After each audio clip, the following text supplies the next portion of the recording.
clam with budget. Ito po, mag-try po tayo ng ginger. Ayan ho ang ating clam. Lutuin natin ang clam hanggang ma-crispy. Ayan. Medyo i-high fire po natin para mabilis. Kasi ang pagluluto naman ng clam is madali lang siya maluto. Kaya, ganun lang. Halo-halo lang ng slow. Hanggang ma-crispy. At yan, ito may 3 itlog po. Bago natin, habang inaantay natin ang clam na mag-crispy konti, mag-butter tayo ng itlog.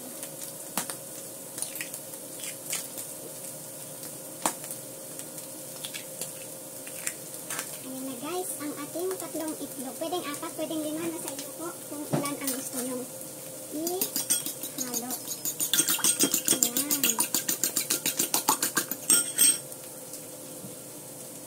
At syempre, habang tayo nag-halo, pahalo-halo ang ating clam.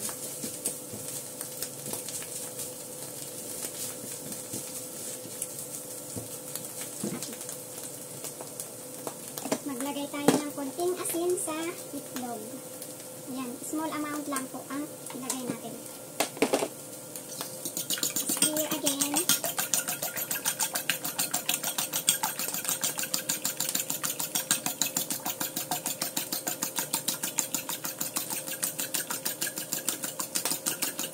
Stir lang po. At yan na crispy na konti ang ating clam. So, lipat natin dito kasi tayo po ay naka-video. Ayan.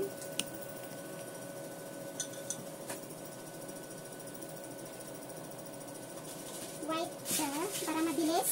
Punasan na lang natin ng tissue paper. To remove some excess water. Add oil also, a little bit oil. Konting mantika lang po. Kasi, syempre, hindi po pwede na marami ang mantika. At yan.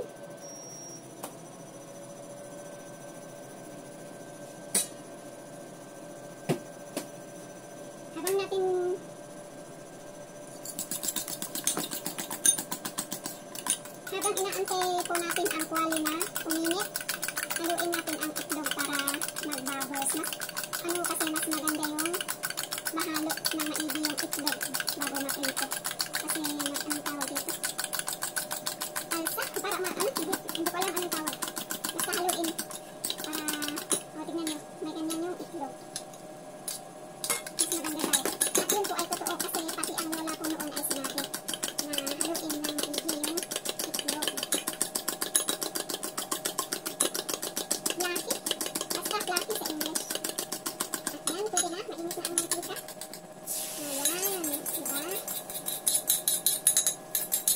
Ang ating itlog. Ito po ang technique. Tapos ganyan, ilagay natin ang clam. Ayan ang clam.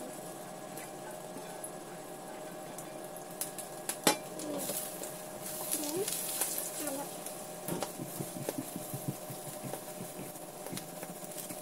Ganyan lang po siya.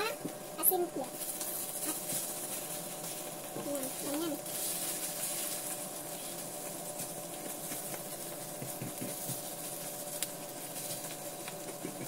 Ang pag-ano po dito ay high fire siya konti. High fire. Lakasan ang apoy para mabilis mag-ano yung tubig. Ganyan lang.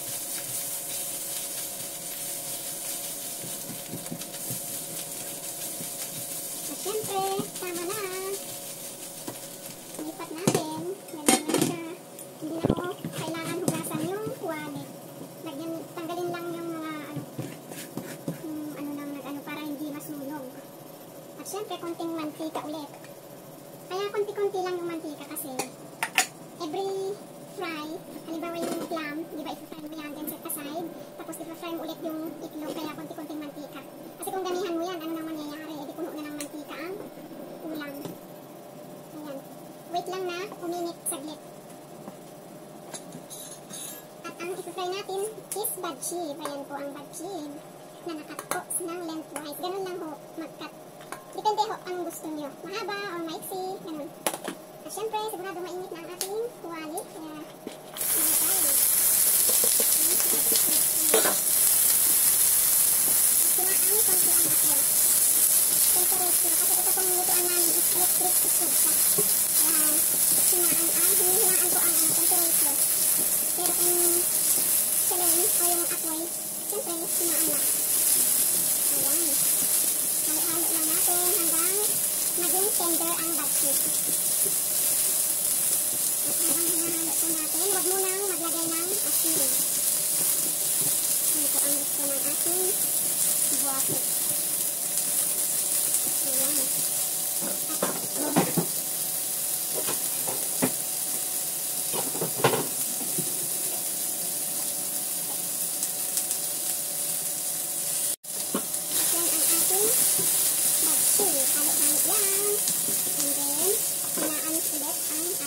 Then cover. Ang laki pala ng ating cover. Para ito ang pakit.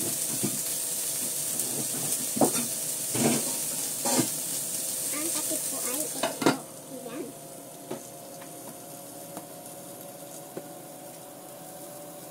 At yan ang aking ginagawa habang nag-aantay is pinupunasan ko yung gilid-gilid para malinis. At ito ang aming ulam for tonight. Isang recipe. May isa pang recipe.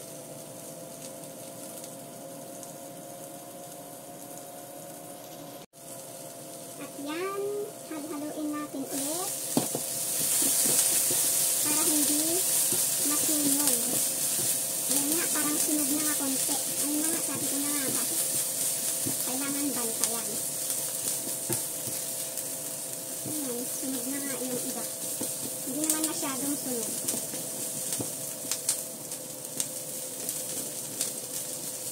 Lagyan natin ng konting asin.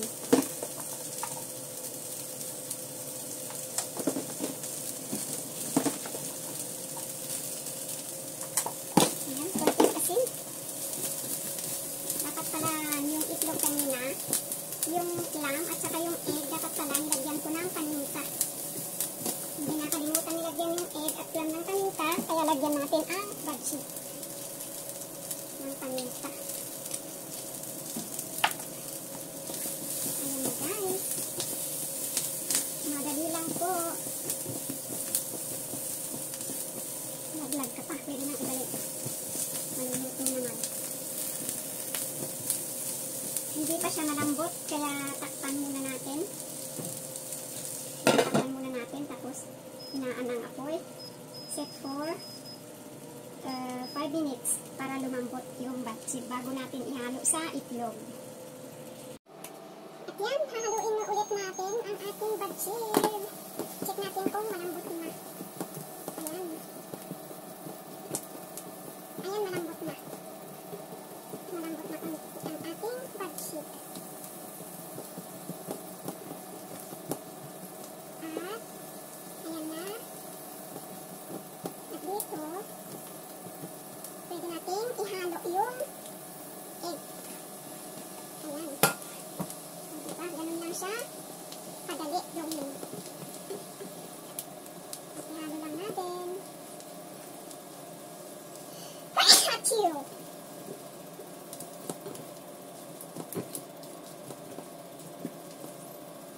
Halo-halo lang. Ayan, laglag na naman.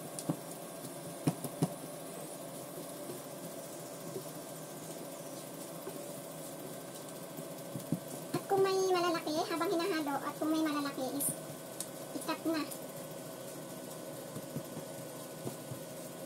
yung malalaki kasi naprito na to eh.